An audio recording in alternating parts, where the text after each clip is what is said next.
وسلم. أعوذ بالله من الشيطان الرجيم. بسم الله الرحمن الرحيم. يا أيها الذين آمنوا اتقوا الله حق تقاته ولا تموتن إلا وأنتم مسلمين. وقال تعالى بسم الله الرحمن الرحيم.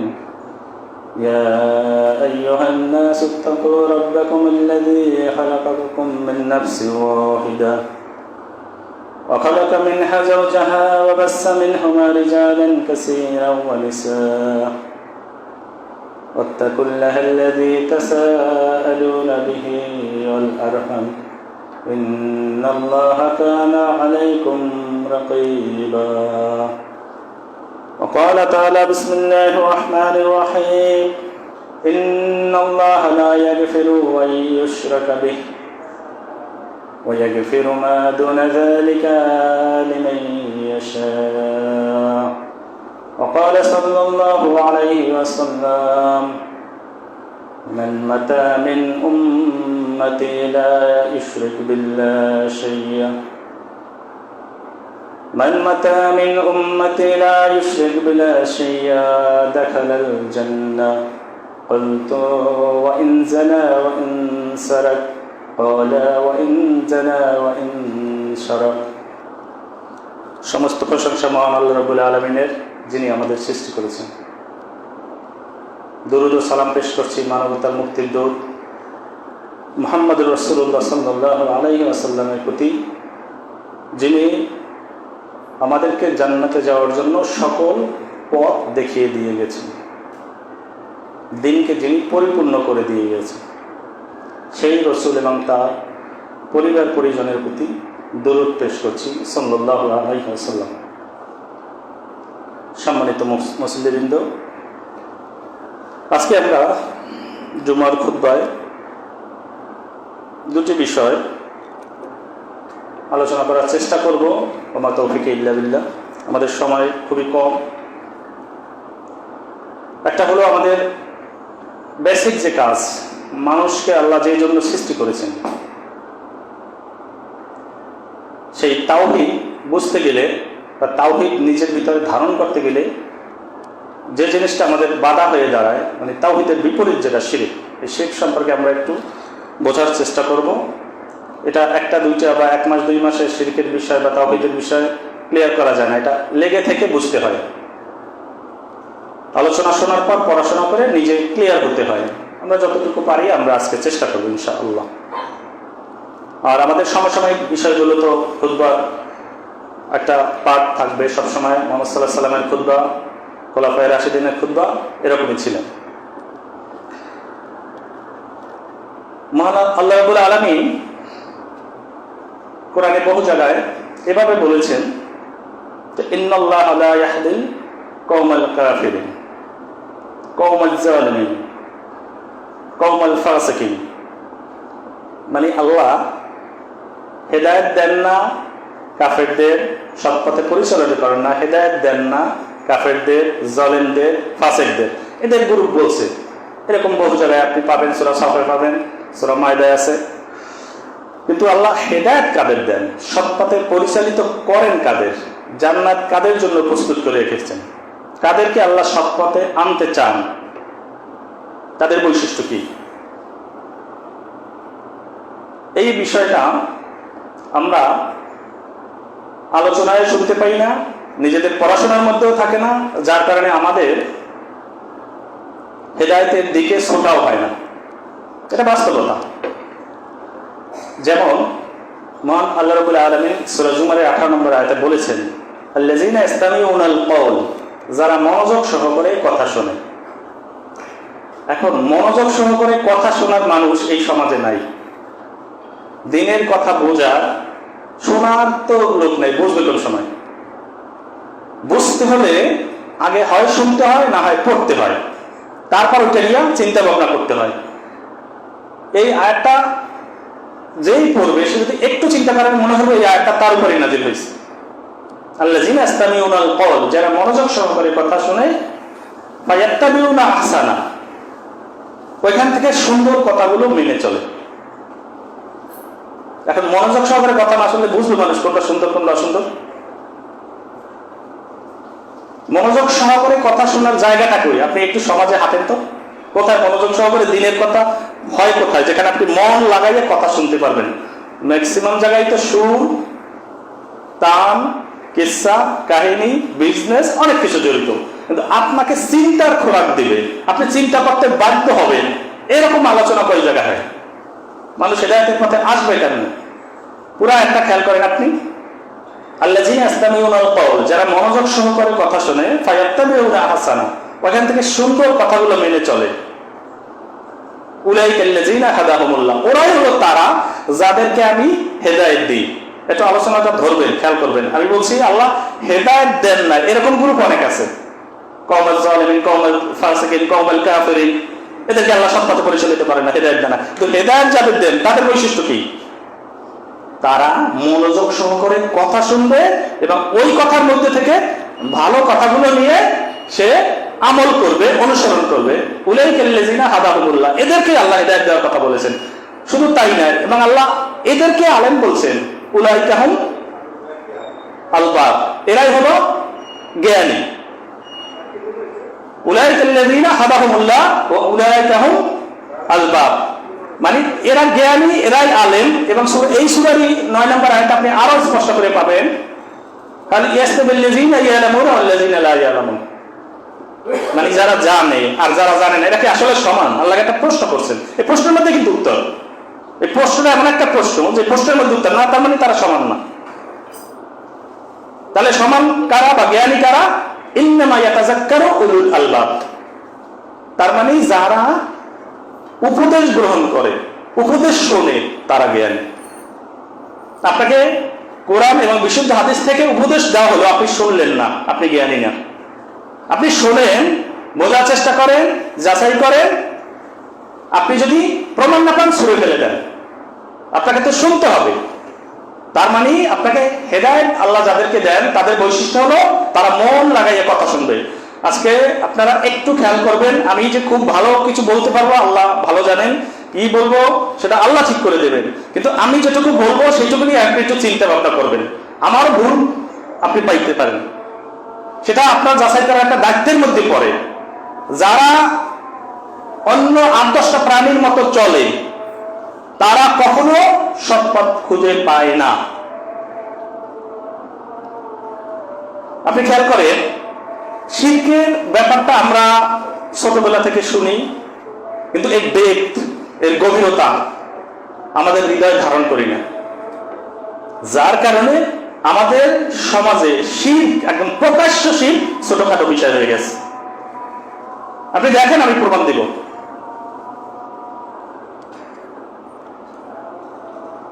মুহাম্মদ সাল্লাল্লাহু আলাইহি সাল্লামকে আল্লাহ কতটুকু ভালোবাসতেন সেটা আমরা খুব ভালো করে জানি। যখন ওহী নাজিল হচ্ছিল, রাসূল সাল্লাল্লাহু আলাইহি সাল্লাম খুব তাড়াহুড়ো করে ওইটা মুখস্থ করার চেষ্টা করছিলেন। লা তুহাররিক বি লিসানাকা লিতাজাআলা বি ইন্না আলাইনা জামাআহু ওয়া কুরআনা, সূরা কিয়ামার আয়াত। আপনি খেয়াল করবেন যে যখন ওহী নাজিল হচ্ছিল তখন রাসূল সাল্লাল্লাহু আলাইহি সাল্লাম একটু তাড়াহুড়ো করে জিহ্বাটা নাড়ছিলেন। লা তুহাররিক বি লিসানাকা, লিসানাকা মানে জিহ্বা, যাতে এটা ভুলে না যান, তাড়াতাড়ি মুখস্থ করতে হবে। আল্লাহর রাসূলের এই কষ্টটুকু সহ্য হলো না, তিনি বললেন ইন্না আলাইনা জামাআহু ওয়া কুরআনা, হে রাসূল আপনার এত কষ্ট করা লাগবে না, এই ওহী এই কোরআন আপনার কলিজার মধ্যে আমি ঢুকিয়ে দেব, জমা করে দেব, আপনি এত কষ্ট করবেন না। মানে রাসূলের এতটুকু কষ্ট আল্লাহ সহ্য হলো না। খেয়াল করবেন, ইন্নাকা লাআলা খুলুকিন আযীম, কার সম্পর্কে বলছেন? মুহাম্মদ সাল্লাল্লাহু আলাইহি ওয়াসাল্লাম সম্পর্কে সূরা কালামে, যে হে রাসূল আপনি হলো, আপনার চরিত্র হলো পৃথিবীর সর্বশ্রেষ্ঠ চরিত্র, আপনি সৃষ্টি যুগের সেরা, সৃষ্টিকুলের সেরা। এরকম কত আয়াত লাগবে? সরাসরি 206 জায়গায় কোরআনে আল্লাহ মুহাম্মদ সাল্লাল্লাহু আলাইহি ওয়াসাল্লামকে অনুসরণ করতে বলছেন। ওমা আতাকুমুর রাসূলু ফাখুযুহু ওয়া মা নাহাকুম আনহু ফান্তাহু, সূরা হাশরের 7 নম্বর আয়াত। মানে রাসূল যা দিয়েছে তা নাও, যা দেয় না তা থেকে বিরত থাকো। লাকাদ কানা লাকুম ফি রাসূলিল্লাহি উসওয়াতুন হাসানাহ, সূরা আযাবের 21 নম্বর আয়াত। আমরা জানি এরকম বহু আয়াত আছে। আল্লাহর ভালোবাসা ছাড়া আমরা কেউ জান্নাতে যেতে পারবো না। সেই আল্লাহর ভালোবাসা পাওয়ার শর্ত দেওয়া হয়েছে, কুল ইন কুনতুম তুহিব্বুনাল্লাহ ফাত্তাবিউনি, রাসূলকে ভালোবাসতে হবে, রাসূলকে অনুসরণ করতে হবে। ফাত্তাবিউনি মানে অনুসরণ করা, একদম এক্স্যাক্টলি হুবহু। তার মানে আল্লাহ তার রাসূলকে আদেশ বললে তো কয়েক মাস লাগবে। রাসূলকে ভালোবাসা নেই আল্লাহর যে হাদিসগুলো, আল্লাহর যে আমাদের কোরআনের আয়াতগুলো, এগুলো এক জায়গায় করলে কয়েকটা বই হয়ে যাবে। তো এই রাসূলকে আমার আল্লাহ শিরকের ব্যাপারে কি হুঁশিয়ারি দিয়েছে, আমার উদ্দেশ্য সেইটা আপনাকে বোঝানো। আপনাদের শিরকে গায়ে মাখেন না, হ্যাঁ একটু বিষয়ে একটু সমাজে বা এটা এত ছোটখাটো বিষয়, এটা নিয়ে এত চলে। কিন্তু আল্লাহ কি বলতে চাচ্ছেন আপনি দেখেন, যে রাসূলকে আল্লাহ বলতেছেন দিয়েছেন আপনি আলেম নন, আল্লাহ আপনাকে আলেম বলেন নাই। যে তাওহীদ বোঝে না, যার ভিতরে সুন্নাহর জ্ঞান নেই, সে আলেম নয়। তাওহীদ ছাড়া কেউ জান্নাতে যেতে পারবে, আবার তাওহীদ থাকলে কেউ জাহান্নামে যাবে। যার ভিতরে তাওহীদ আছে সে জাহান্নামে যাবে কখনো? তাহলে তাওহীদই বুঝলেন না আপনি। দেখেন তাওহীদ আমরা জানি একত্ববাদ, তাওহীদ একত্ববাদ। এই তাওহীদের গুরুত্ব আমরা কিন্তু শিরকের ভিতরে আছি, যে শিরক আপনাকে বুঝতে হলে তাওহীদটা, শিরক মানুষ বুঝে না কেন? কারণ তার ভিতরে তাওহীদ নাই। তাওহীদের চেতনা যার ভিতরে আছে তার ভিতরে শিরক ঢুকতে পারে না। তো তাওহীদ তিন প্রকার। তাওহীদে রুবুবিয়্যাত, এই তাওহীদে রুবুবিয়্যাতে পৃথিবীর কিছু হাতে গোনা নাস্তিক বাদে সবাই তাওহীদে রুবুবিয়্যাত মানে। আবু জাহেল সহ নমরুদ, ফেরাউন সবাই তাওহীদে রুবুবিয়্যাত মানত। ওই মাজারে যিনি গাঁজা খায় বা ওই পীরের পায়ে সেজদা দেয়, ও তাওহীদে রুবুবিয়্যাত মানে। কারণ আমরা সবাই জানি রুবুবিয়্যাত মানে কি, রব থেকে আছে, লালন পালনকারী। আল্লাহ যে আমাদের লালন পালনকারী এটা সবাই জানে, সবাই মানে। আবু জাহেল আল্লাহকে আল্লাহই বলতো। সমস্যাটা কোন জায়গায়? তাওহীদে উলুহিয়াত।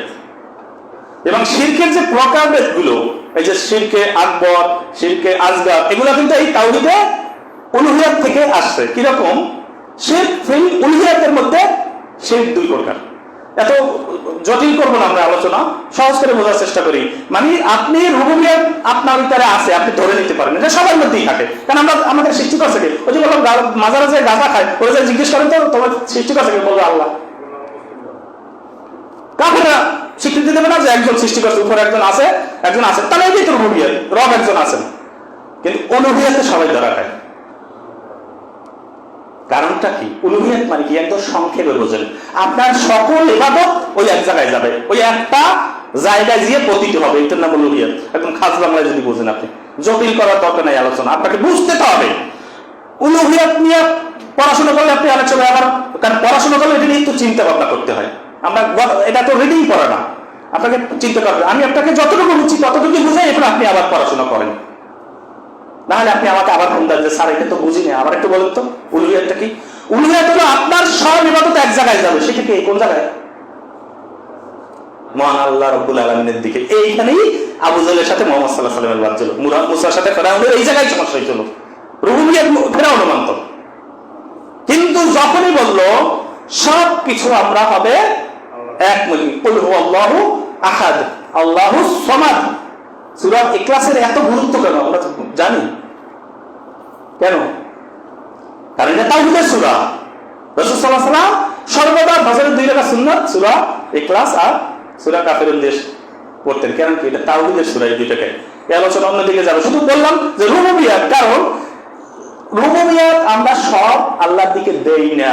আপনাকে আমি বাস্তব একটা উদাহরণ দিচ্ছি, উদাহরণ দিতে গেলে জুমার খুতবা শেষ হবে না। আমরা যারা রাজনীতি করে এদের দিয়ে বুঝবেন ভালো, যে কোনো একটা পদ পাওয়ার জন্য, নমিনেশন পাওয়ার জন্য কার কাছে দমনা দেয়? আল্লাহর কাছে দেয় না দমনা? আল্লাহর কাছে তো দেয় যে আল্লাহ তুমি, আমি অমুক দল করি, আমার এই দলের নমিনেশনটা পাওয়াই দাও। সে তার নেতা বা নেত্রীর এমন ভাবে ধর্ণা দেয় যেভাবে সে জীবনের সালাত করে নাই। যদি তার নেত্রীর সামনে তারকে নিয়ে দাঁড় করাই দেওয়া হয় যে এখনই কিন্তু আপনাকে নমিনেশনটা দেবে, সে কিরকম দাঁড়াইবে আমার একটু দেখাইতে পারেন? সে কোন রকম দাঁড়াইলে সে স্বস্তি হইবে দিশেই পারে। এটাই হলো ইবাদত। এই কাসুমসু করে দাঁড়ানো, এই ধর্ণা দেওয়া, এই বিনয় প্রকাশ করা শুধু আল্লাহর জন্য। আপনি কাকে দিচ্ছেন? আপনি টের পাচ্ছেন, অথচ উনি হজ করে আছে, মাথায় টুপিও আছে হাজী সাহেব। এবার আসেন, এটা করলেই তো অনেকের গায়ে বাজবে। পীর মুরিদি, ইসলামে পীর মুরিদির কোনো স্থান নাই। এটা পুরোটাই ভণ্ডামি, মানে হক্কানিও নাই আর ওই বেহাক্কানিও নাই, এটা পুরোটাই ভণ্ডামি। ইসলাম আছে ছাত্র শিক্ষক সম্পর্ক। আপনি জানেন না, ফাসালু আহলা যিকরি ইন কুনতুম লা তা'লামুন, যে জানে তার কাছ থেকে গিয়ে জেনে আসবেন। বিল বায়িনাতি ওয়াল জুবুর। দেখেন আয়াতটা কিন্তু এখানেই শেষ হতে পারতো, যে তোমরা যারা জানো না, যারা জানে তাদের কাছ থেকে জেনে আসো, বাস শেষ। কত সমস্যা হলো, হুজুরের উপর দিয়ে আবার বিসমিল্লাহ আল্লাহু আকবার, হুজুরে যা কইছে। কিন্তু আল্লাহ কিন্তু ধরাই দিয়েছেন যে বিল বায়িনাতি ওয়াল জুবুর, তোমাকে দলিল প্রমাণ সহ করে নিয়ে আসতে হবে। তাহলে এই ছাত্র শিক্ষক সম্পর্ক আছে, পীর মুরিদি কি ছাত্র শিক্ষক সম্পর্ক? বলে তারা মিথ্যা বলে, একদম জঘন্য মিথ্যা বলে। বাংলাদেশের যে পীরগুলো আছে, এই পীরগুলোর একটাও কি মানুষকে শেখানোর মতো যোগ্যতা রাখে? আপনি সব পীরের বক্তব্য এক জায়গায় দেখবেন যে কয়টা হাদিস আরবি ইমারত সহ বলছে তার পুরা লাইফে। বিশুদ্ধ আকীদার একজন আলেম 10 মিনিটে যে কয়টা হাদিস বলে, অথচ বলে আমি পীরের কাছে শিখতে যাই। শিখতে যায় না, যায় ধন না দেওয়ার জন্য, যায় বিনয় প্রকাশ করার জন্য। সেও বলবে সে আল্লাহকে মানে, হ্যাঁ সে রুবুবিয়ত মানে, ওই পীরের মুরিদ রুবুবিয়ত মানে, কিন্তু উলুহিয়তে ধরা খেয়ে গেছে, ও টের পাচ্ছে না, ওর ঈমান ওখানে শেষ। আমার কথা তো আর সে বুঝবে না, তার পড়াশোনা করা উচিত। আমি চাই আমার কথা মিথ্যা হোক। আপনি যে রাজনৈতিক নেতা নেত্রীর কাছে ধর্ণা দিয়ে আপনার ঈমান হারাইছেন, এটা তো দুটো এক্সাম্পল দেন, এটা প্রত্যেকটা ক্ষেত্রে জীবনে, চাকরির ক্ষেত্রেও কেউ এরকম হতে পারে। আপনার বাড়িও আপনার শিরক হতে পারে। আপনি সকালবেলা উঠেই বাড়ির চারপাশে একটা ঘুরে দেন, ডিসকালা হইল কিনা বাড়িটা, আপনার সব ভালোবাসা আপনার বাড়িটাকে ঘিরে, ওদেরকে নামাজ কাজা হয়ে যায়। আপনি যে ভালোবাসা, যে সম্মান, যে পাওনা, যে শ্রদ্ধা, যে ভক্তি আল্লাহর পাওয়ার কথা, সেইটা দুনিয়ার কাউকে দিলে এটা শিরক হয়। এখন আপনি কারে কি দেন এটা আপনি নিজে হিসাব করেন। আপনার মনটা লক্ষণে থাকবে একজনের দিকে। জুতার ফিতা ছিঁড়ে গেলে মুসলিম শরীফের বিশুদ্ধ হাদিস আল্লাহর কাছে চাইতে বলা হয়েছে। জুতার ফিতা কি আল্লাহ দেওয়ার কথা? আপনাকে ডেপ বুঝাইতে চাচ্ছে, গভীরতা বুঝাইতে চাচ্ছে যে আপনি আল্লাহকে কোন জায়গায় রাখছেন, সেটা বোঝা জরুরি। এরপর শিরক কেন বড় জুলুম? শিরকে বলা ইয়া বুনাইয়া লা তুশরিক বিল্লাহ ইন্নাশ শিরকা লাযুলমুন আযীম। কে বলেছেন এই কথা? কাকে বলছেন? সূরা লোকমান আলাইহিস সালাম তার ছেলেকে উপদেশ দিয়েছিলেন যে শিরকে বড় জুলুম বলা হয়েছে। খেয়াল করেন, জুলুম কিন্তু 3 প্রকার। এই প্রকারটা বুঝাইতে গেলে অনেকে আলোচনা শুনতে চায় না, বুঝতে চায় না, মনে হয় কোন দিক যাচ্ছে আলোচনা। না, আমি ওই প্রকারের মধ্যে ঢুকবো না। শোনেন, এটা একটু ছোট আছে জন্য বুঝবেন। জুলুম তো বুঝেন, অত্যাচার করা, এটা 3 প্রকার জুলুম। তা আল্লাহ শিরককে সব থেকে বড় জুলুম বলছেন। কেন? 3 প্রকার। এক প্রকার হলো আপনি অন্য মানুষের প্রতি জুলুম করলেন। কেউ আপনার কাছে টাকা পাইলে আপনি দিলেন না, জুলুম হয়েছে না? আপনি নিজের প্রতি জুলুম করলেন। আপনার এখন সালাতের রক্ত, আপনার জন্য সালাত পাওয়া উচিত, আপনি সালাত করলেন না। এই জন্য ইব্রাহিম আলাইহিস সালাম জুলুম করছিলেন, বলছেন রাব্বানা যালামনা আনফুসানা, আমি আমার নফসের উপর জুলুম করেছি। মানে মানুষ নিজের প্রতি জুলুম করে, অন্যের প্রতিও জুলুম করে। 2 প্রকার গেল। আর 3 নম্বর প্রকার হলো মানুষ আল্লাহর প্রতিও জুলুম করে। কিরকম?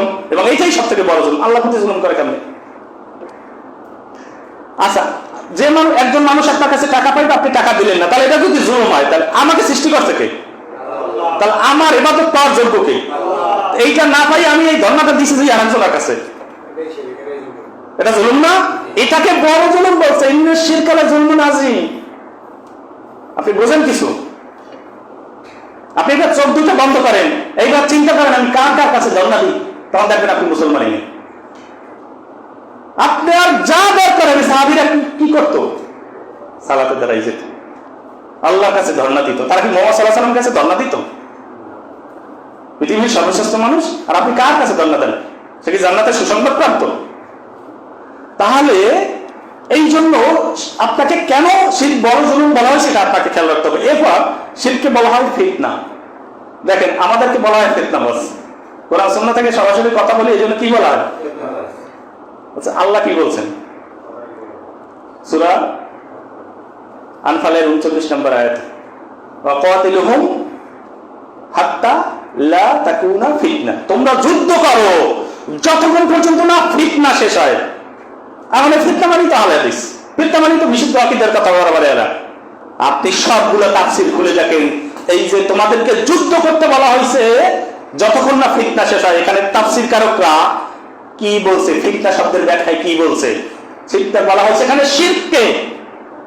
আর যারা শিরকের বিরুদ্ধে কথা বলে আপনি তাকে ফিতনা বলেন। এখানেই শয়তান সফল। শয়তানকে কোরআনে কেন আদম মুমিন বলা হয়েছে আপনি টের পাচ্ছেন? আদম মুমিন মানে কি? প্রকাশ্য শত্রু। আপনি শয়তান দেখছেন? আপনি দেখছেন? আমি তো দেখছি,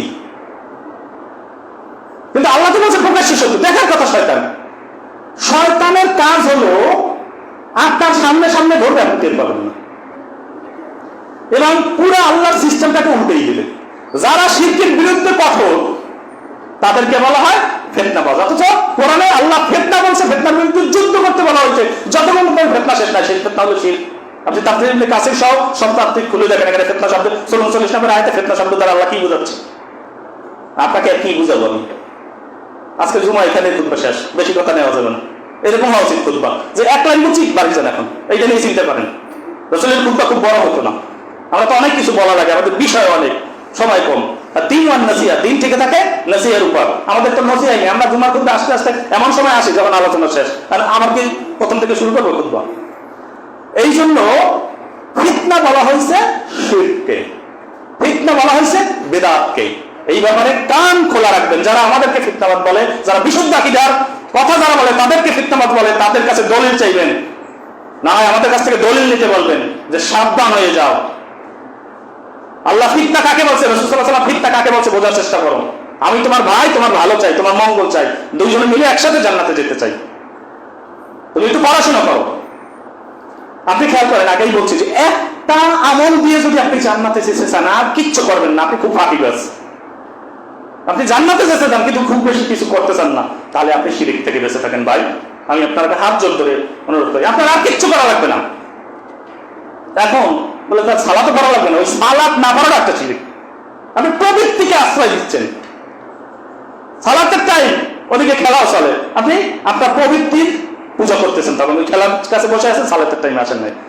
আপনি শিরক বোঝেন এবং শিরক থেকে বেঁচে থাকেন, জান্নাতে যাবেন। রাসূল সাল্লাল্লাহু আলাইহি ওয়াসাল্লাম কি বলেছেন? মান মাতা, এই হাদিসটা জিবরাইল আলাইহিস সালাম রাসূল সাল্লাল্লাহু আলাইহি ওয়াসাল্লামকে এসে জানাই গেছে। আপনি আপনার উম্মতকে খবর দিন, সুসংবাদ দিন যে আপনার উম্মত যদি আসমান জমিন ভরপুর পাপ করে, কিন্তু ওই পাপের মধ্যে যদি শিরক না থাকে, শিরকহীন অবস্থায় সে মারা যায়, সে জান্নাতে যাবে। মান মাতা মিন উম্মতি লা ইশরিক বিল্লাহ শাইয়া, আপনার উম্মত যদি এই অবস্থায় মারা যায় যে সে শিরক করে নাই, অন্য যত পাপ আছে সব করছে কিন্তু সে শিরক করে নাই, দাখালাল জান্নাহ, সে জান্নাতে চলে যাবে। এখন ওই সময় আরবের সব থেকে বড় পাপ ছিল কি জানে? চুরি করা বা জেনা করা। এই জন্য আব্দুল্লাহ ইবনে মাসউদ থেকে বর্ণিত হাদিস, আবু যর গিফারী সহ অন্যান্য সাহাবীরা যখন পয়সা ছিলেন, তারা বলছে একটু শিওর হয়নি যে কি কি পাপ করা যাবে তাহলে, বা কি কি পাপ। বলছে যদি তারা জেনা করে, যদি যারা চুরি করে, ফালতু ওয়া ইন জানা ওয়া ইন শারাক পাওয়ালা ওয়া ইন জানা ওয়া ইন শারাক, মানে যদি তারা জেনাও করে, যদি যারা শিরক মানে চুরিও করে, তারপরে জান্নাতে যাবে। কি কি কি কিভাবে জান্নাতে যাবে? যদি শিরক না থাকে। এবার আপনি কত কোরআন হাদিস থেকে রেফারেন্স দেবেন? আপনি জানেন কোরআনের অন্যতম একটা সেরা এবং চিন্তা গবেষণা ধর্মীয় একটা আয়াত হলো ইন্নাল্লাহা লা ইয়াগফিরু আন ইউশরাকা বিহি ওয়া ইয়াগফিরু মা দুনা যালিকা লিমান ইয়াশা। ইতিহাস পাচ্ছেন এই আয়াতের অর্থ, মানে আমি আমার বান্দাকে শিরক ছাড়া অন্য যে কোনো গুনাহ যাকে মন চায় তাকে ক্ষমা করি। এবং মুফাসসিরগণ বলছেন আল্লাহু গফুরুর রহিম, আল্লাহ ক্ষমা করবেন শুধু শিরক ছাড়া। এটা বোঝেন, এটা বোঝেন। মানে মনে করেন আপনি বহু অপরাধ করছেন, তওবা চাওয়ার সুযোগ পান নাই, হয় না এরকম? এর আগে মারা গেছেন, কিন্তু ওই অপরাধের মধ্যে শিরক ছিল না, আপনি কিন্তু তওবা করতে পারেন নাই, শিরক ছিল না, আপনি জান্নাতে যেতে পারেন, আল্লাহ আপনাকে ক্ষমা করে দিবে। কিন্তু আপনি এমন অবস্থায় মারা গেছেন, আপনার আমলের মধ্যে, আপনার বিশ্বাসের মধ্যে শিরক ছিল, তওবা করতে পারেন নাই। তওবা করলে শিরক আল্লাহ মাফ করে দিবেন। তওবা যদি চাইতে পারেন আল্লাহ সবগুলোই মাফ করে দিবেন। কিন্তু তওবা ছাড়া আপনি মারা গেছেন, বিশ্বাসের মধ্যে শিরক ছিল, আমলের মধ্যে শিরক ছিল, আর উপায় নাই, আর উপায় নেই। আপনার জন্য দোয়া চাওয়া মুমিনদের জন্য নিষিদ্ধ। আপনি টের পান এগুলো। সূরা নিসার 48 নম্বর আয়াত এবং 116 নম্বর আয়াত এই কথা দুইবার বলছেন আল্লাহ। আর কোন জায়গায় এরকম কথা আছে? এবং খেয়াল করেন সূরা মায়দা 72 নম্বর আয়াত আরো কঠিন, ইন্নাহু মাই ইশরিক বিল্লাহ, যে ব্যক্তি আল্লাহর সাথে শিরক করবে, ফাকাদ হারামাল্লাহু আলাইহিল জান্নাহ, তার জন্য আল্লাহ জান্নাত হারাম করে দিয়েছেন। শিরকের আয়াত যখন নাজিল হয়, সাহাবীরা পাগলের মতো ছোটাছুটি শুরু করছে। এবং আবু বকর রাদিয়াল্লাহু তাআলা জিজ্ঞাসা করছে, আল্লাহ রাসূল তাহলে আমরা যাই অন্যদের পূজা করি, আগে তো মূর্তি পূজা করি, এর বাইরেও কি শিরক হয়? ধারণা ছিল যে মূর্তি পূজা করলে মনে হয় শিরক হয়। বলছে হ্যাঁ, অমাবস্যার রাত্রে পিঁপড়া হাঁটার থেকে কম শব্দেও শিরক তোমার ভিতরে ঢুকতে পারে। পিঁপড়া হাঁটলে তো খুব শব্দ হয় না, আমাদের টের পায়। এই জন্য শিরক থেকে বেঁচে থাকা মুমিনদের এক নাম্বার কাজ। এবং এই শিরক থেকে বেঁচে থাকতে গেলে আপনাকে অবশ্যই তাওহীদ বুঝতে হবে। আপনি 10 জন আলেমের কাছে যাবেন, 20 জন আলেমের কাছে বাঁচবেন, হুজুর আপনার 200 টাকা দেবেন, আপনি আমার একটু শিরক বোঝান। দুনিয়ায় এইভাবে চলেন ভাই। আর একজন আলেমের কাছে, আর একটু শিরক বোঝান তো আমাকে, আপনি একটু তাওহীদ বোঝান তো আমাকে। কারণ হুজুরে বলছে এই একটা জিনিস ঠিক থাকলে জান্নাত যাওয়া যায়। আমার তো বড় জিনিসই ঠিক নেই, এত আমি নিজে জানি আর আল্লাহ জানে কি ঠিক নেই, কিন্তু অন্তত একটা জায়গা আমি ঠিক রাখতে চাই, যে আমি আমার দ্বারা কোনোভাবে শিরক হবে না, আর কিছু পারি না পারি, জীবন চলে যাবে। বিশুদ্ধ হাদিসে বলা হয়, তোমাকে যদি মানে জ্বালাইয়ে দেওয়া হয়, আগুনে জ্বালাইয়া পুরাইয়া মৃত্যুবরণ করা মারা হয়, তারপর তুমি আল্লাহর সাথে শিরক করো না। আর আমাকে 10টা টাকা দিলেই হয়, পুরাপুরির মধ্যে যাওয়া লাগবে, সেই 10টা দিয়ে আমার দরকার। বিষয়টা এরকম না, এই বানাই পাচ্ছেন, বাস্তবতা এরকম। বোঝেই না, একটা মানুষ যদি না বোঝে সে সেখান থেকে বিরত থাকবে কেন? এই জন্য শিরক থেকে বাঁচার জন্য একটা দোয়া আছে, আমরা এগুলো মুখস্থ করে নেব।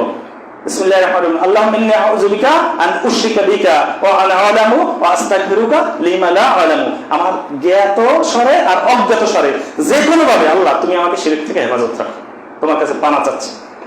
শুনেন, আর দোয়াই মুখুল হইবার, দোয়া কিন্তু মানুষের ভাগ্য চেঞ্জ করে দেয়। আপনি যদি দোয়া মুখস্থ না করেন, দোয়া যদি করতে না জানেন, তাহলে কিন্তু আপনি বহু জিনিসে পড়ে যাবেন, টেরও পাবেন না। আপনাকে শিরক থেকে আল্লাহর কাছে নিয়মিত পানা চাইতে হবে, তখন আপনার শিরক বোঝার মানসিকতাও তৈরি হবে ভিতরে, বুঝছেন কিনা? তাহলে এই জন্য আপনারা সমাজে দেখেন বহু শিরক আছে, যেটা অনেকে শিরক মনেই করে না। আপনাকে একটা ছোট উদাহরণ দিই, দেখেন আমরা বলি না উপরে আল্লাহ নিচে ইল্লাহ, এই কথাটা কে না বলে? বিশুদ্ধ আকীদার অনেক মানুষও বলে, মানে এটা আমাদের নেচারের সাথে জড়াই গেছে। আপনি বোঝেন এখানে একটা ভয়ঙ্কর শিরক আছে। অনেকে আবার বলে কি জানেন, তোমরা এরকম শিরক খুঁজে বাইর করো, কোথায় শিরক আছে, আমরা খুঁজে বাইর করি না ভাই, কোরআন হাদিস আমাদের কাছে দেয়, তুমি তো পড়ো না তাই জানো না। সূরা ইয়াসিনে আল্লাহ কি বলছেন? ইন্নামা আমরুহু ইজা আরাদা শাইআন আয়াকুলা লাহু কুন ফায়াকুন। আল্লাহর কোনো কিছু বাস্তবায়নের জন্য কি লোক লাগে? কি শুধু কোন ফায়াকুন বললেই হয়ে যায়? তাহলে আপনি যে বললেন যে উপরে আল্লাহ আর নিচে ইল্লাহ, দুইজন মিলে ডিসিশন দিয়েছেন, এইবার আমি সকিনের পাইছি, বুঝেন না? মনে করেন গত রাতের একটা ভালো বিয়ে করাই দিয়েছে, তাই গত করে কি বুঝেন ভাই, উপরে আল্লাহ নিচে তুমি নইলে মাইয়াটার পাইতাম না। তার মানে কি সিদ্ধান্ত নিতে কয়জন লাগছে? আল্লাহর এই কাজটা বাস্তবায়ন করতে উপরে তো আল্লাহ আছেই, আর নিচে কে আছে? ছাড়া হইতো না, এটা তো বুঝে নেন, এরকম না? অথচ আপনি এইরকম বহু আয়াতের রেফারেন্স দেওয়া যায়, বহু হাদিস দেখা যায় যে আপনি আল্লাহ, এই যে ওয়া মা তাশাউনা ইল্লা আইয়াশা আল্লাহু রাব্বুল আলামিন, ইচ্ছাটা কে আগে করে? আল্লাহ। আল্লাহ এটা আকীদার ব্যাপারে, এই ব্যাপারে পড়াশোনা করবেন না, কিন্তু বিভ্রান্ত হয়ে যাবেন। পড়াশোনা আপনি ম্যাথ বোঝেন, দুনিয়া চাকরি পাওয়ার জন্য কত কিছু বোঝেন, দিন বোঝার জন্য আপনার পড়াশোনা করা লাগবে না, আপনাকে গবেষণা করতে হবে না। আপনি না বললে আলেমের কাছে যাবেন না, একটা অঙ্ক আমি পারি না, আলেমের কাছে যাই না, আপনি বুঝবেন যে ইচ্ছা কি। অনেকে বলে আল্লাহ হুকুম ছাড়া পাতাও না, মূল কথা অনুবাদ এরকম না, হুকুম না শব্দটা হবে ইচ্ছা, আবার ইচ্ছা প্রকারভেদ আছে, এগুলো আপনাকে বুঝতে হবে। মূল কথা হলো আপনার উপর, ইচ্ছার উপর আল্লাহর উপর নির্ভরশীল না, আল্লাহর ইচ্ছার উপর আপনার ইচ্ছা নির্ভরশীল। এটাই আল্লাহ সূরা তাকবীরে বলছেন, ফাআইনা তাযহাবুন, কোথায় যাও হে মানুষ? আল্লাহ ডাক দিয়ে বলছে, এই যাও কই, ওই যাও, এই যাই আটরশি যাই, কেউ সামরায় যায়, কেউ সাসিনা যায়, বিভিন্ন জায়গায় যাই আমরা। আর আল্লাহ জিজ্ঞাসা কই যাও? এবার আবার আল্লাহ উত্তর দিছে, ইন হুয়া ইল্লা যিকরুল লিল আলামিন। হেদায়েত তো এই জায়গায়, তুমি ওদিকে যাও কেননা? জিকির মানে কোরআন, এখানে লিমান শাআ মিনকুম আইয়াস্তাকিম, তবে তাদের জন্য যারা চায়, যারা এখান থেকে হেদায়েত নিতে চায় এই জিকির থেকে।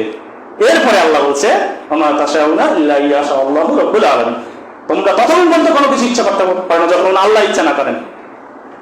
যেমন তুমি মানসিক ভাবে প্রবৃত্তির অনুসারী করতে চাচ্ছ, তোমার আল্লাহ ঘুরে দিবেন, যা তাই এদিক যা। আপনাকে ডিটারমাইন হতে হবে যে আমি শিরক বুঝবো, তাওহীদ বুঝবো, মুহাম্মদ সাল্লাল্লাহু আলাইহি ওয়াসাল্লামের সুন্নাত বুঝবো, আপনার জন্য আল্লাহ রাস্তা সহজ করে দেবেন। তাহলে এই জন্য শিরক বোঝার জন্য আমাদেরকে অবশ্যই পড়াশোনা করতে হবে। এরকম বহু প্রচলিত শিরকের অভাব যেগুলো আমরা টেরও পাচ্ছি না। আমরা এই যেমন একটা হোসব খেলে কি বলি, ও মা গো, ও বাবা গো, কিন্তু বলার কথা কি ইন্নালিল্লাহ। ভিতরে শিরক বিল্ডিং হয়ে গেছে। বিল্ডিং বুঝেন, একদম সেটআপ দেওয়া আছে। তাহলে মা কারা বলে জানেন না? সবকিছুরে মা বলে শ্রদ্ধা ভক্তি করে কারা? তো ওইটা তো আপনার কলিজার মধ্যে কি করা, সন্ধ্যা সময় ঘরে ঝাড়ু দিস না, লক্ষ্মী ঘরে ঢুকবে না, কারা বলে? কারা বলে এই সমাজে? এরকম অজস্র শিরকের উদাহরণ দেওয়া যাবে। আপনার ঘরেই নাতি দেখবেন এইখানে একটা কালো ফোঁটা দাও, প্রকাশ্যে শিখ, চোখের সামনে শিখ, হুজুর টের পাচ্ছে না, হুজুর শিখ বোঝে না, অথচ তার নাতির কপালে শিখ। আল্লাহ এত সুন্দর করে একটা সৃষ্টি করলো, আর সে কালি দিয়ে এই জায়গাটা নোংরা করে রাখলো। কারণ ওই কালি তাকে, এর থেকে আর বড় শিরক হতে পারে, অথচ আপনার চোখেই বাঁচতেছে না। এরকম এক্সাম্পল দিলে অনেক কিছু হবে। তাহলে আমরা শিরক থেকে বাঁচার চেষ্টা করব। যদি পড়াশোনা না করেন, আপনি একটা কথা কান খুলে শুনে, কোরআনের প্রথম শব্দটা কি? এই জাতের মূল সমস্যা কি? আমাদের মূল সমস্যা কি? আমরা কোনো কিছু পড়তে চাবো না, বুঝতে চাবো না, হুজুরের উপরে ভরসা করে জীবনটা পার করে দিতে পারলে এনাফ। এই জন্য দিন আমাদের কাছে আসতেছে না। তাহলে পড়াশোনা করা ছাড়া আপনি কখনো তাওহীদও বুঝবেন না, শিরকও বুঝবেন না। এই জন্য জুমার খুতবা একটু আগে আগে আসবেন। ইমাম সাহেবের পর, আপনারা এই হাদিস কি আপনারা জানেন না যে ইমাম সাহেবের পরে যদি কেউ জুমার দিন মসজিদে ঢুকে, তাহলে ওই দিনের কোন মসজিদের তার কবলে নাই। বুঝেন? আচ্ছা, বরিশালেও তো এই প্রচলন আছে, আমাদের আপনাদের এখানে নাই কেন? বরিশালে 12:30 হয়ে গেলে আর তাওহীদ মসজিদে জায়গা পাইবেন না আপনি। ইমাম সাহেব 12:30 খুতবা শুরু করে। তাহলে আপনারা মানে এখানে যখন খুতবা শুরু হয় ওই টাইমের আগে এখানে আসার চেষ্টা করবেন, যাতে যে আলোচনা করে তার জন্য সুবিধা হয়, যাতে প্রথম থেকে আপনি আলোচনাটা ধরতে পারেন। বুঝছেন কিনা? তাহলে শিরক নিয়ে, তাওহীদ নিয়ে আমরা গ্রাজুয়ালি আরো কিছু খুতবা আপনাদের সাথে বলার চেষ্টা করব। এর মাঝে বিষয় হলো, আপনি যদি আলোচনা শোনার পর কোনো কিছু না বোঝেন, গণিতের মতো, ইংরেজির মতো, আপনি আমাদের সাথে যোগাযোগ করবেন, তাহলে আপনার বুঝতে আরো ক্লিয়ার হবে। এই যে একটানা অনেকক্ষণ আমি একসাথে কথা বলে যাচ্ছি, আর আপনি এগুলো বাসা পর্যন্ত নিয়ে যাওয়া যায় না। কিন্তু যতটুকু বাসায় যাবে ততটুকু আপনি গবেষণা করবেন, বোঝার চেষ্টা করবেন। আর দিন ওয়ান নাসিহা, দিনটা নাসিহার উপর। এরকম আপনি বোঝেন না, আমার কাছে জিজ্ঞেস করবো, আমি বুঝি না, আপনার কাছে জিজ্ঞেস করবো। এই কোরআনে আল্লাহ এই দিনকে খুবই সহজ করেছেন, এই কথাটা 4 বার বলেছেন। ওয়ালাকাদ ইয়াসসারনাল কুরআনা লিযিকরি ফাহাল মিন মুদ্দাকির, এই কথাটা আল্লাহ একবার বললেও পারতেন। এই দিন কিন্তু সহজ, কিন্তু আপনি শুধু একটু আগাই আসতে হবে। আমরা একদম ব্লকবাস্ট হয়ে গেছি, মাথায় কিছু ঢুকাই না।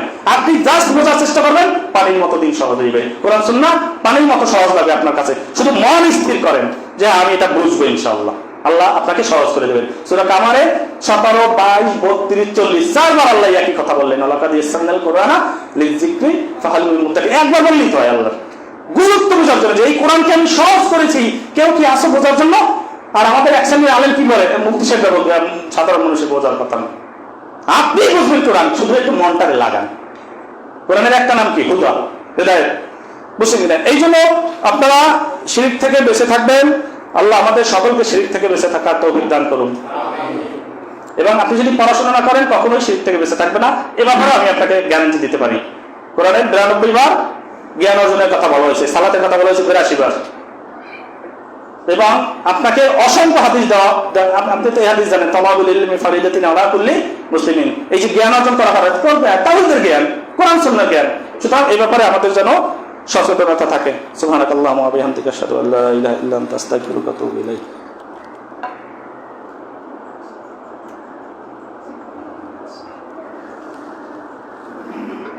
আলহামদুলিল্লাহ, আলহামদুলিল্লাহ, আউযু বিল্লাহি মিনাশ শাইতানির রাজিম, বিসমিল্লাহির রহমানির রহিম। ইয়া আইয়ুহাল্লাযীনা আমানুত্তাকুল্লাহা ওয়া কুলু কাওলান সাদীদা ইসলিহ লাকুম আ'মালাকুম ওয়া ইয়াগফির লাকুম যুনুবাকুম ওয়া মান ইউতি'িল্লাহা ওয়া রাসূলাহু ফাকাদ ফাযা ফাওজান আযীমা। সম্মানিত মুসলিমবৃন্দ, আমাদের একসাথে অনেক আলোচনা আপনারা নিতে পারবেন, আগেই বলেছি। তারপর যতটুকু হয় একটু খেয়াল করেন। আমাদের জুমার একটা অন্যতম গুরুত্বপূর্ণ বিষয় হলো, আমরা সমসাময়িক বিষয় নিয়েও জুমার খুতবায় রাখতে হবে। এটাই রাসূলের সুন্নাহ ছিল। এই জুমার খুতবা হলো আপনার 1 সপ্তাহ কোয়েল। আগামী 1 সপ্তাহ আপনি কিভাবে চলা করবেন, নিজেকে কিভাবে দিনের পথে রাখবেন, সেটার একটা ট্রেনিং এখান থেকে নিয়ে যাবেন। আমাদের এই সমাজে পড়াশোনা করা এবং আগে আগে মসজিদে আসার কথা।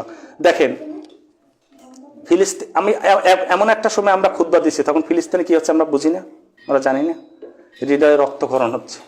যখন আপনি এই খবরগুলো পড়বেন বা দেখবেন, মনে হয় যেন রুমের মধ্যে দৌড়াদৌড়ি করি, মানে কষ্টে, মানে এটা কোনোভাবে মেনে নেওয়া যায়, কোনোভাবে এগুলা মানে অস্থির লাগে, মানে মানে অস্থির, মানে ভিতরে কোনো কিছু যায় না, মনে হচ্ছে নিজেকে অপরাধী। আল্লাহ যদি ধরেন সূরা নিসার 75 নম্বর আয়াত অনুযায়ী, যে যখন অসহায় এরা ডাকতেছে না আমাদের জন্য জিহাদ ফরজ হয়ে বসে আছে ওখানে, কিন্তু আপনি আর আমি বাস্তবতা স্বীকার করেন, ওইখানে যে কি করতে পারবো।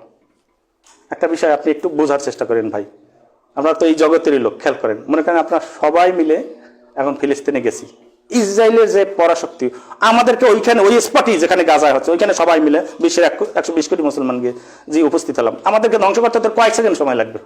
ওরা কিভাবে এখন হত্যা করতেছে জানেন? এআই প্রযুক্তি দিয়ে, ঘরে বসে জাস্ট রিমোট কন্ট্রোলের মধ্যে। তাহলে আল্লাহ কি চাচ্ছে আর আমরা কি করছি একটু খেয়াল করেন। সময় বেশি হয়ে গেলে বিরক্ত হবেন না, কারেন্ট তো নাই এমনি, খেয়াল করেন। আল্লাহ বলছেন বিসমিল্লাহির রহমানির রহিম, ওয়ালা তাহিনু ওয়ালা তাহজানু ওয়া আনতুমুল আউলানা ইন কুনতুম মুমিনিন। খেয়াল করেন, ওইখানে তো আমাদের বিজয় দরকার নাকি, জয় দরকার। কাদের বিরুদ্ধে? ইসরায়েলের বিরুদ্ধে। তাহলে আল্লাহ বলছেন, বিশ্বাস হয় আল্লাহ বললে তা, যে তোমরাই জিতবে, তোমরাই বিজয় হবে, কথা তো ফাইনাল। এখন আল্লাহ কি বলছেন এই জেতার জন্য, এই বিজয় লাভ করার জন্য, সেটা দেখলেই তো হয়ে যায়, ইন কুনতুম মুমিনিন, যদি তোমরা মুমিন হও। আর মুমিন হইতে তো সালাত লাগে না, রোজা লাগে না, এই রোজার মাঝে একটা রোজাও রাখে না, ফিলিস্তিনে যাই জিহাদ করবে, প্রতিজ্ঞা করছি যে আজ কপালে ফিলিস্তিন যাই শহীদ হয়ে যাব। নামাজ পরে পড়ব। কজন লাগবে, কজন লাগবে আপনার বলেন? তাহলে আল্লাহ কি চাচ্ছেন আর আমরা কি করছি? আল্লাহ চাচ্ছেন শুধু তোরা মুমিন হওয়া, বাকিটা আমি দেখতেছি রে বেটা। এইটা কুরআন, এই আয়াতের অর্থ তাই। জিততে চাও জয় দেব, রাজত্ব চাও রাজত্ব দেব, শুধু মুমিন হও। এখন মুমিন হওয়ার ব্যাপারে আল্লাহ কি আবার কোরআনে বলছে আমরা দেখি। অনেকে আমার হাদিসে সুরসুরি লাগে, কোরআন থেকেই দেখেন আপনি। ফালা ওয়া রাব্বিক, আল্লাহ তার নিজের শপথ করে বলতেছেন। আচ্ছা, আল্লাহর কোনো কিছু বলার জন্য এত শপথ করা লাগে? বললে তো ফরজ হয়ে যায়।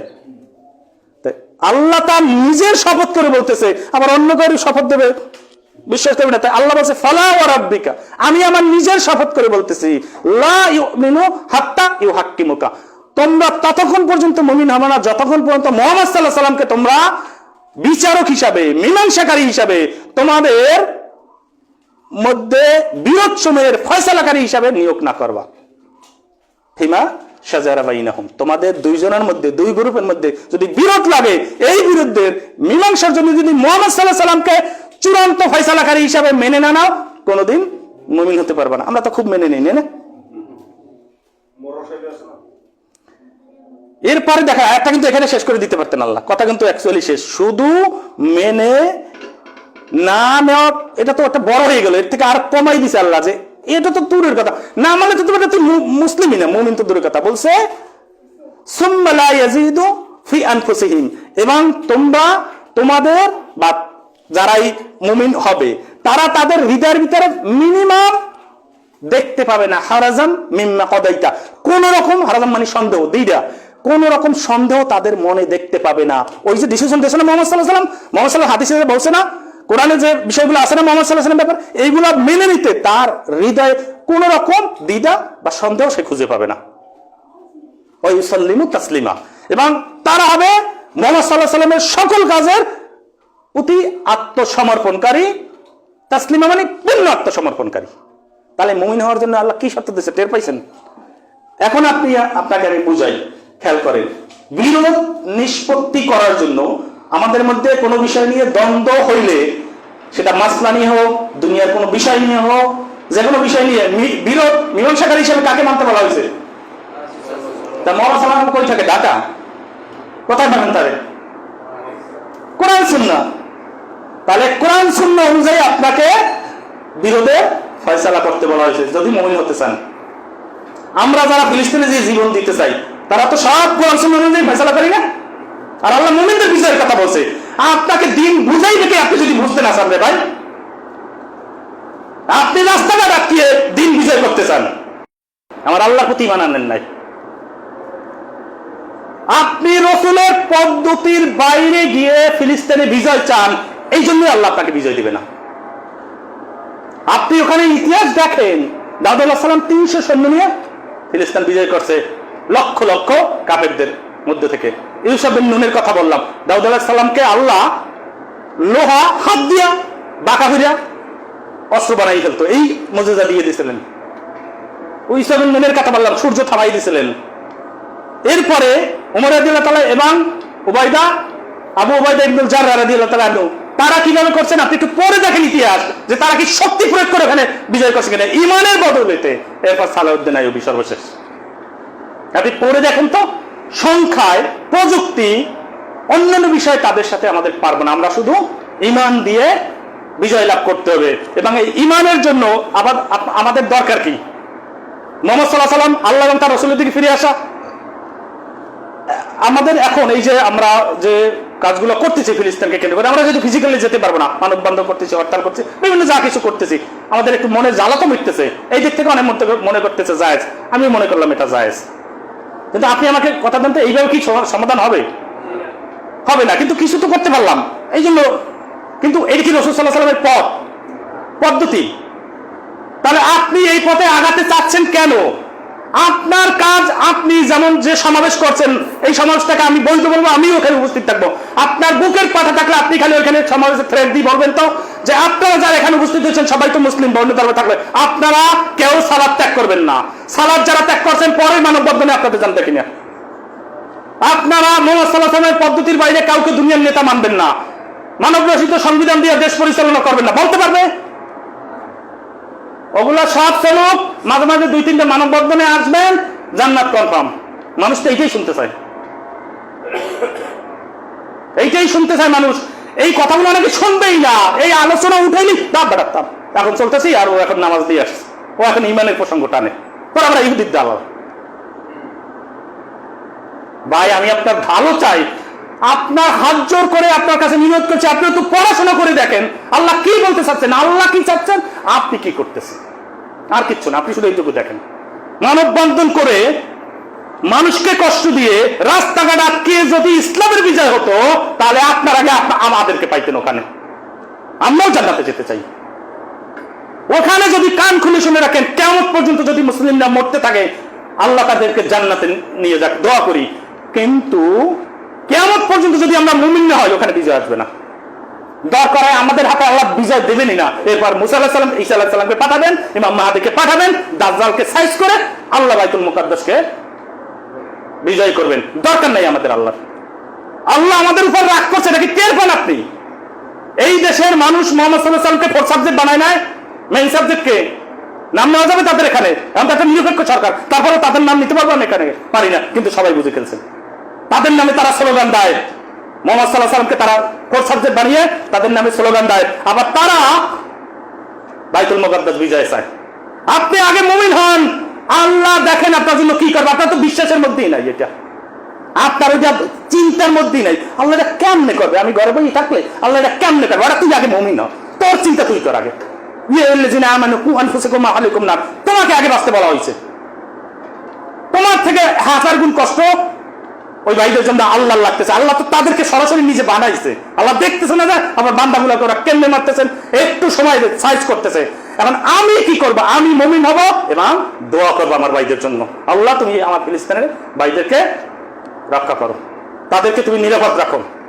এইটা আপনার করেন, এই দুইটা করেন, তারপর যদি জিহাদের সুযোগ আসে, আল্লাহ এটা আমাদের এই সুযোগ দেয়, আমরা সামনের কাতারে থাকবো ইনশাল্লাহ জিহাদের। এবং ওইরকম একটা দল বের হয়ে যদি আসে আল্লাহর আমাদের, ওই দলের সাথে যোগ দেওয়ার জন্য, যোগ দেওয়া সবার জন্য ফরজ হয়ে যাবে তখন। আচ্ছা, এরকম একটা দল বলেন, কোন দল আছে? আছে একটা দল, এই 3 জনের একটা দল গেছে কয়েকদিন আগে দেখলাম, ওই যে আলাউদ্দিন জিহাদি আর ওই একটা দল গেছে, ওইদের সাথে যোগ দেওয়া আমাদের জন্য ফরজ। তারা মোটামুটি ওখানে পিকনিক করে আসছে আল্লাহর আমার। তাহলে ওইরকম একটা দল আল্লাহ করে দেবেন। আপনি নিজেকে এর আগে পিউরিফাই করেন, জ্ঞান অর্জন করেন আর দোয়া করতে থাকেন, আল্লাহ আমার ভাইদের তুমি রক্ষা করো, তুমি ছাড়া আমাদের কেউ নাই। আল্লাহু ওয়ালিউল্লাযিনা আমানু, আমাদের অভিভাবক কে? আল্লাহ। এবং আপনারা আমাদের বিশুদ্ধ আকীদার সর্বশেষ কত বিষয় বাইরে আছে, আপনারা একটু সচেতন থাকবেন সব ব্যাপারে। এক্সেপশনাল হতে হবে। জান্নাতে যারা যাবে তারা কিন্তু ওই খারাপ ভাবে নিয়ে না, অন্য 10টা প্রাণীর মতো হলে হবে না, তারা একটু এক্সেপশনাল হবে। তারা খাইবে, বাথরুমে যাইবে, আবার খাইবে, আবার বাথরুমে যাবে, এরকম হবে না। কিন্তু তারা চিন্তা করবে, গবেষণা করবে, পড়াশোনা করবে। প্রত্যেকে এক একজন ইমাম হবে, প্রত্যেকে এক একজন দায়ী হবে। এইটা হতে পারলে আপনি জান্নাত আশা করতে পারেন। জান্নাতে যাওয়া খুবই সহজ, আবার পেজ বাইজে যায় কিন্তু খুবই কঠিন। আপনাকে জ্ঞান অর্জন করতে হবে। কবরের 4 নম্বর প্রশ্ন, মুখা ওটা মামুবাড়ি না, আবদার না যে আপনি চাইবেন আর আল্লাহ আপনাকে জান্নাত দিয়েছে। আপনাকে জ্ঞান অর্জন করতে হবে, আপনাকে পড়াশোনা করতে হবে। এবং আগামী আমি যেটা আবার আসার সুযোগ পেলাম, জুমার খুতবা অবশ্যই আপনার ইমাম সাহেবের আগে আসবেন। এটা হলো আপনাদের 1 নম্বর চ্যালেঞ্জ। দেখি আগামী শুক্রবার আমি খবর নেবো কয়জন আসেন। এভাবে জুমার খুতবা হয় না, আপনারা আসবেন ইমামের পরে, এতে কোনো ফজিলত পাবেন না। পরিষ্কার, আপনি পরে দেখেন, পড়াশোনা করে দেখেন। আপনাকে ইমাম সাহেবের আগে আসতে হবে। এবং জুমার খুতবা নিয়ে বহু একটা খুতবাই দেওয়া উচিত, জুমার খুতবা নিয়ে, এবং একাধিক খুতবা দেওয়া উচিত। জুমার খুতবাকে গুরুত্ব দেন, জীবন পরিবর্তন হয়ে যাবে। জুমার খুতবাকে অবহেলা করেন, আল্লাহ মোহর মেরে দেবেন। এটাই কি পাইবেন না? আল্লাহ ইমাম সাহেব বুঝাইবে একটা, বুঝবেন আর একটা। ওই যে আল্লাহ মোহর মেরে দিয়েছে, খাতামাল্লাহু আলা কুলুবিহিম। তো আল্লাহ আমাদেরকে সবাইকে সঠিক বুঝদান করুক। আল্লাহুম্মা আইজ্জাল ইসলাম ওয়াল মুসলিমিন ওয়া আযিলাশ শিরকা ওয়াল মুশরিকিন। রব্বানা আতিনা ফিদ দুনিয়া হাসানাতাও ওয়া ফিল আখিরাতি হাসানাতাও ওয়া কিনা আযাবান নার। ربنا ظلمنا أنفسنا وإن لم تغفر لنا وترحمنا لنكونن من الخاسرين. اللهم رب ارحمهما كما ربياني صغيرا. ربنا اغفر لي ولوالدي وللمؤمنين يوم يقوم الحساب. اللهم إني أعوذ بك من عذاب جهنم ومن عذاب القبر ومن فتنة المحيا والممات ومن شر فتنة المسيح الدجال. اللهم إني أعوذ بك أن أشرك بك وأنا أعلم وأستغفرك لما لا أعلم. اللهم رب ارحمهما كما ربياني صغيرا. اللهم إني أسألك العلم النافعا ورزقا طيبا وعملا متقبلا. اللهم إني أسألك الهدى والسداد يا مقلب القلوب ثبت قلبي على دينك. ربنا تقبل منا إنك أنت السميع العليم. فاذكروني أذكركم أشكروا لي ولا تكفرون. প্রতিজ্ঞা করছি যে আজকে বলে এর স্কুলে শহীদ হয়ে যাবে। নামাজ অফ করে ঢুকবো।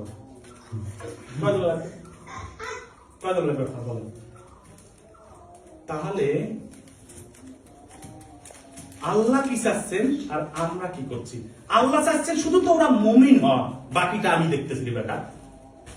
এইটা কোরআন এই আয়াতের অর্থ তাই। জিততে চাও জয় দেব, রাজত্ব চাও রাজত্ব দেব, শুধু মুমিন নাও। এখন মুমিন হওয়ার ব্যাপারে আল্লাহ কি এবার কোরআনে বলছে আমরা দেখি। অনেক আমার হাদিসে সুসুরি লাগে, কোরআন থেকেই দেখেন আপনি। ফালা ওয়া রাব্বি, আল্লাহ তার নিজের শপথ করে বলতেছেন। আচ্ছা, আল্লাহর কোনো কিছু বলার জন্য এত শপথ করা লাগে? বললে তো খরচ হয়ে যায়।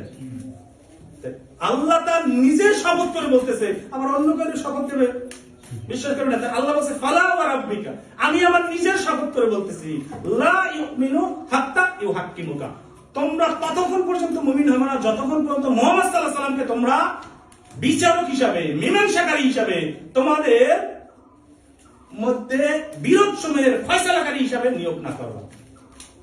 ফিমা শাজারা বাইনাহুম, তোমাদের দুইজনের মধ্যে, দুই গ্রুপের মধ্যে যদি বিরোধ লাগে, এই বিরোধের মীমাংসার জন্য যদি মুহাম্মদ সাল্লাল্লাহু আলাইহি সাল্লামকে চূড়ান্ত ফয়সালাকারী হিসাবে মেনে না নাও, কোনোদিন মুমিন হতে পারবে না। আমরা তো খুব মেনে নিই, মেনে মরসাই আছে না। এরপরে দেখা আয়াতটা কিন্তু এখানে শেষ করে দিতে পারতেন আল্লাহ, কথা কিন্তু অ্যাকচুয়ালি শেষ। শুধু মেনে না নেওয়া এটা তো একটা বড় হয়ে গেল, এর থেকে আর কমাই দিছে আল্লাহ। যে এটা তো দূরের কথা, না মানে তো তুই মুসলিমই না, মুমিন তো দূরের কথা। বলছে সুম্মা লা ইয়াজিদু ফি আনফুসিহিম, এবং তোমরা তোমাদের বা যারাই মুমিন হবে তারা তাদের হৃদয়ের ভিতরে মিনিমাম দেখতে পাবে না হারাজান মিম্মা কদাইতা, কোন রকম হারাজান মানে সন্দেহ, দ্বিধা, কোন রকম সন্দেহ তাদের মনে দেখতে পাবে না। ওই যে ডিসিশন দিয়েছিল মুহাম্মদ সাল্লাল্লাহু আলাইহি ওয়াসাল্লাম, মুহাম্মদ সাল্লাল্লাহু আলাইহি ওয়াসাল্লাম বলছে না কোরআনে যে বিষয়গুলো আছে না মুহাম্মদ সাল্লাল্লাহু আলাইহি ওয়াসাল্লাম ব্যাপারে, এইগুলো মেনে নিতে তার হৃদয়ে কোন রকম দ্বিধা বা সন্দেহ সে খুঁজে পাবে না। ওই সাল্লিমু তাসলিমা, এবং তারা হবে মুহাম্মদ সাল্লাল্লাহু আলাইহি ওয়াসাল্লামের সকল কাজের অতি আত্মসমর্পণকারী, তাসলিমা মানে পূর্ণ আত্মসমর্পণকারী। তাহলে মুমিন হওয়ার জন্য আল্লাহ কি শর্ত দিয়েছে টের পাইছেন? এখন আপনাকে আমি বুঝাই, খেয়াল করেন।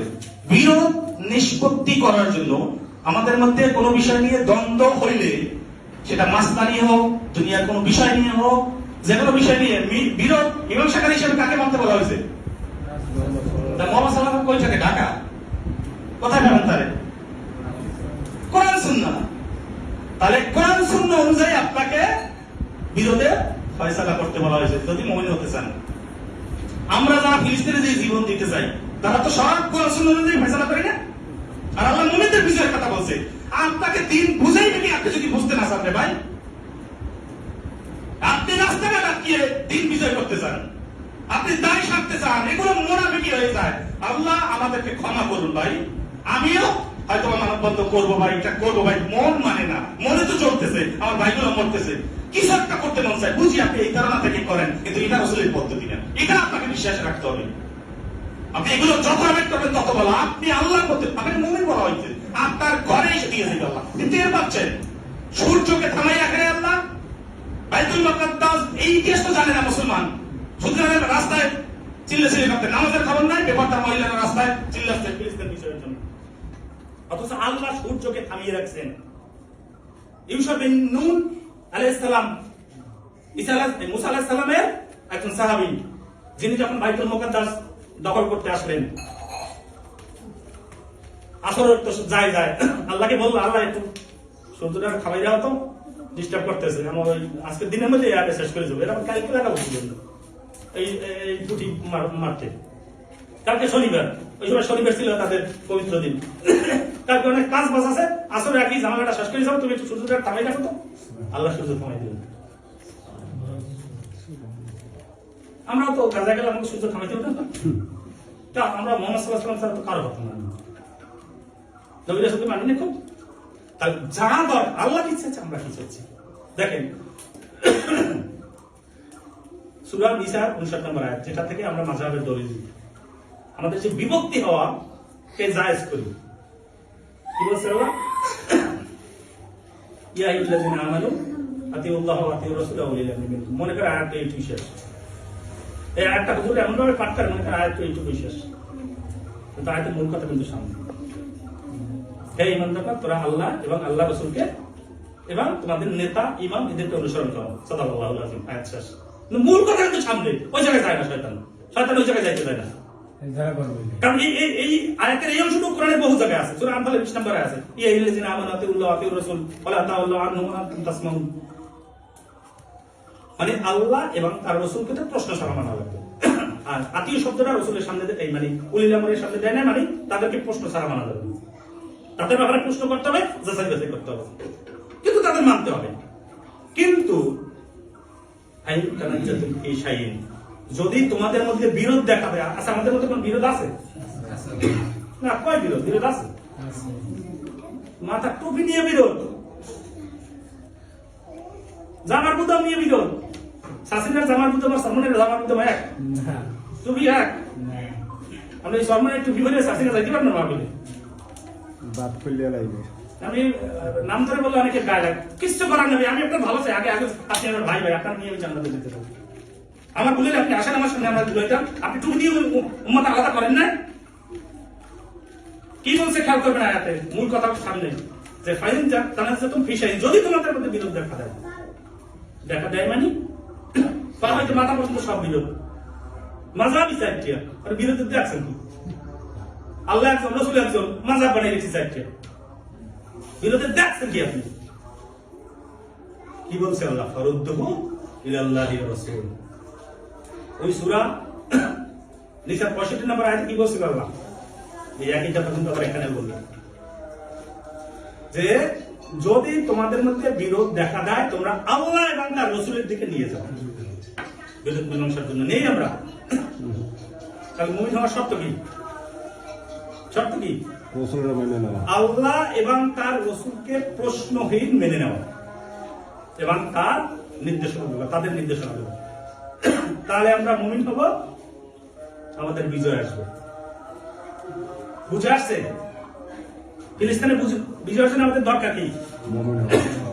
এখন একটু খেয়াল করেন, পানি দিন।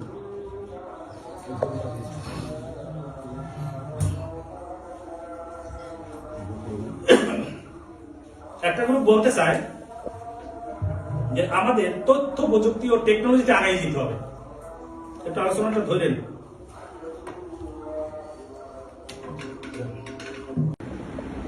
আচ্ছা, বদর যুদ্ধে প্রযুক্তি কাদের হাতে ছিল? ওই সময় প্রযুক্তি কাদের হাতে ছিল? আবু জেহেলের কাছে। ওহদ যুদ্ধে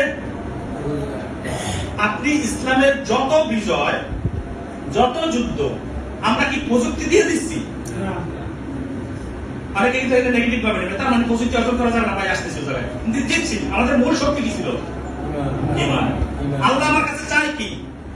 ওয়ালা তাহিনু ওয়ালা তাহজানু, দুশ্চিন্তা করতে নিষেধ করছে, ভেঙে পড়তে নিষেধ করছে, কি হইতে বলছে?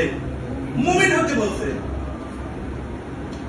প্রযুক্তি, আপনি ইসরায়েল যে প্রযুক্তি দিয়ে এখন আমাদেরকে হত্যা করতেছে, আগামী 500 বছরেও আপনি ওই প্রযুক্তির ধারে কাছে যেতে পারবেন না, ওটা ওদের কাছেই থাকবে ভাই। ওই প্রযুক্তি সব শেষ করবে করে নাই 313 জন দিয়া 1000 প্রযুক্তি সব শেষ করে নাই। এই ইমানই তো আপনার নাই। আপনি প্রযুক্তির প্রতি ইমান আনছেন, আর আল্লাহর প্রতি ইমান আনেন নাই। আপনি রাসূলের পদ্ধতির বাইরে গিয়ে ফিলিস্তিনে বিজয় চান, এই জন্য আল্লাহ আপনাকে বিজয় দিলেন। আপনি ওখানে ইতিহাস দেখেন, দাউদ আলাইহিস সালাম 300 সৈন্য নিয়ে ফিলিস্তিন বিজয় করছে, লক্ষ লক্ষ কাফেরদের মধ্যে থেকে। ইউসুফ বিন নুনের কথা বললাম, দাউদ আলাইহিস সালামকে আল্লাহ লোহা হাত দিয়া বাঁকা দিয়া অস্ত্র বানাই দিত, এই মুজিজা দিয়ে দিয়েছিলেন।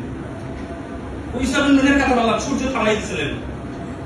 এরপরে উমর রাদিয়াল্লাহু তাআলা, ইমাম উবাইদা, আবু উবাইদা ইবনে জাররাহ রাদিয়াল্লাহু তাআলা আনহু, তারা কিভাবে করছেন আপনি তো পড়ে দেখেন ইতিহাস, যে তারা কি শক্তি প্রয়োগ করে ফেলে বিজয় করছেন ইমানের বদলেতে। এরপর সালাউদ্দিন আইয়ুবী সর্বশেষ।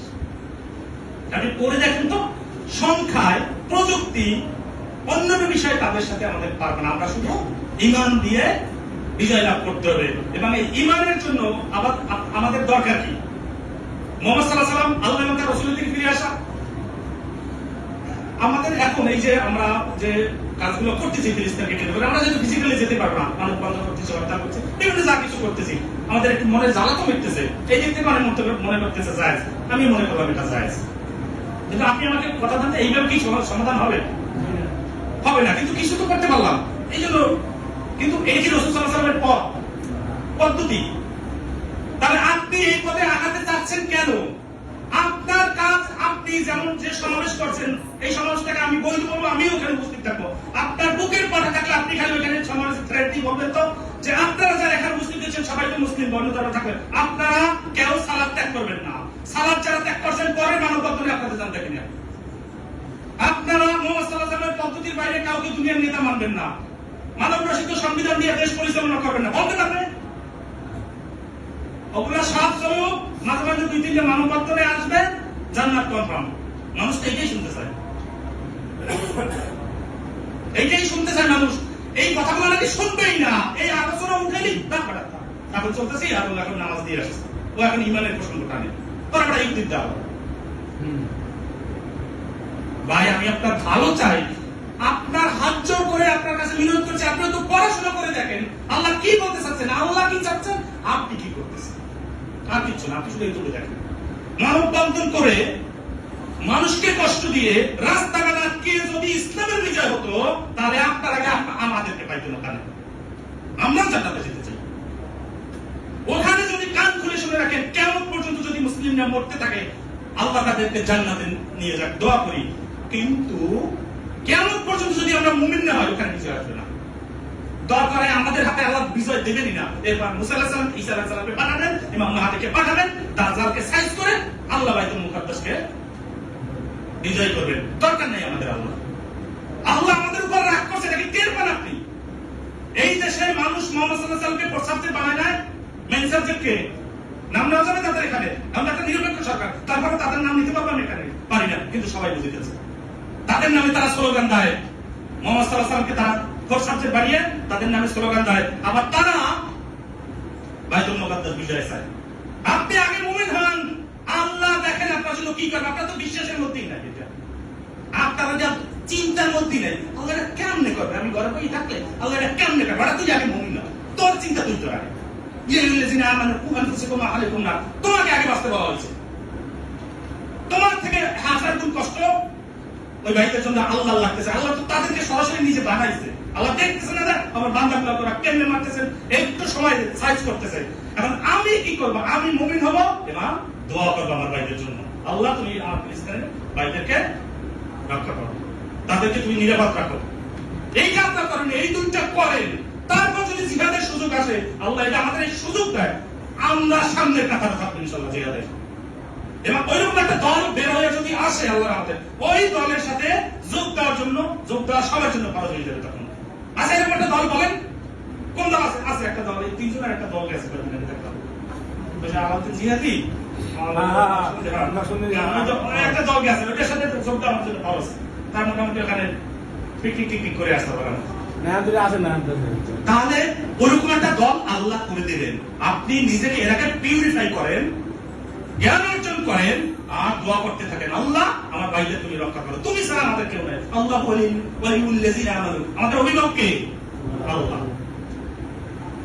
এবং আপনারা আমাদের বিশুদ্ধ আকীদার সর্বশেষ কথা বিষয় বাইরে আছে, আপনারা একটু সচেতন থাকবেন সব ব্যাপারে। এক্সেপশনাল হতে হবে। জান্নাতে যারা যাবে তারা কিন্তু ওই খারাপ ভাবে নিয়ে না, অন্য 10টা প্রাণীর মতো হলে হবে না, তারা একটু এক্সেপশনাল হবে। তারা খাইবে, বাথরুমে যাইবে, আবার খাইবে, আবার বাথরুমে যাবে, এরকম হবে না। কিন্তু তারা চিন্তা করবে, গবেষণা করবে, পড়াশোনা করবে, প্রত্যেকে এক একজন ইমাম হবে, প্রত্যেকে এক একজন দায়ী হবে। এইটা হতে পারলে আপনি জান্নাত আশা করতে পারেন। জান্নাত যাওয়া খুবই সহজ, আমার পেট বাজে লাগে কিন্তু খুবই কঠিন। আপনাকে জ্ঞান অর্জন করতে হবে। কবরের 4 নম্বর প্রশ্ন মায়ের মুখা, আর মাও মারি না আপনার না, যে আপনি চাইবেন আল্লাহ আপনাকে জান্নাত দিতে, আপনাকে জ্ঞান অর্জন করতে হবে, আপনাকে পড়াশোনা করতে হবে। এবং আগামী আমি যদি আবার আসার সুযোগ পেলে আপনি জুমার খুতবা অবশ্যই আপনার ইমাম সাহেবের আগে আসবেন। এটা হলো আপনাদের একটা মাসালা। দেখি আগামী শুক্রবার আমি খবর দেবো কজন আসেন। এভাবে জুমার খুতবা হয় না, আপনারা আসবেন ইমামের পরে কোনো ফজিলত পাবেন না, পরিষ্কার আপনি পড়ে দেখেন, পড়াশোনা করে দেখেন। আপনাকে ইমাম সাহেবের আগে আসতে হবে। এবং জুমার খুতবা নিয়ে বহু একটা খুতবাই দেওয়া উচিত জুমার খুতবা নিয়ে, এবং একাধিক খুতবা দেওয়া উচিত। জুমার খুতবাকে গুরুত্ব দেন, জীবন পরিবর্তন হয়ে যাবে। জুমার খুতবাকে অবহেলা করেন, আল্লাহ মোহর মেরে দেবেন, এটাই দিবেন না। আল্লাহ ইমাম সাহেব বুঝাইলে একটা, বুঝবেন আর একটা, আল্লাহ মোহন মারা দিচ্ছে, তারা মোহন আল্লাহ কুলবি। তো আল্লাহ আমাদেরকে সবাইকে সঠিক বুঝদার করুক। আল্লাহ ইসলাম